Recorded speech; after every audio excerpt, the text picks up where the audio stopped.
Business for Britain. Members want to see fundamental change in the UK's relationship with the EU, which hinders the London economy, they say. Joining us now, Matthew Elliott is the Chief Executive of the Vote Leave campaign. Good morning to you, Mr. Elliott. Good morning. Business for Britain, then, we gather, backing your campaign, but there must be surely plenty of London businesses that support being in the EU rather than out. So how hard do you think your challenge is going to be to convince them otherwise?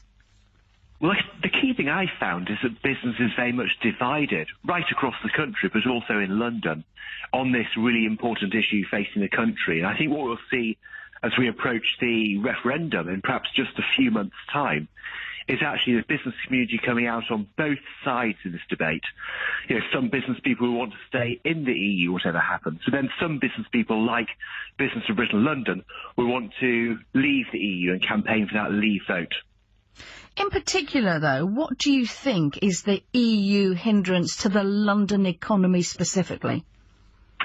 Well, I think there are two big things. The first big thing is we shouldn't forget that 95% of businesses in the UK don't export anything to the EU. And, of course, those businesses have some of the costs of the regulation and red tape of being in the EU without any of the benefits of the exports.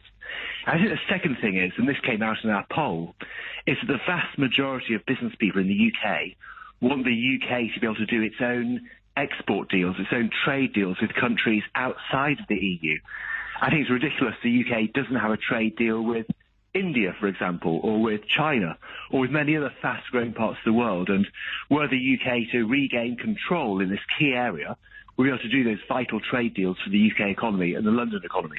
Matthew Elliott, really good to have you with us this morning. We appreciate your time, Chief Executive there of the Vote Leave campaign. You didn't frankly have the balls to put country before party.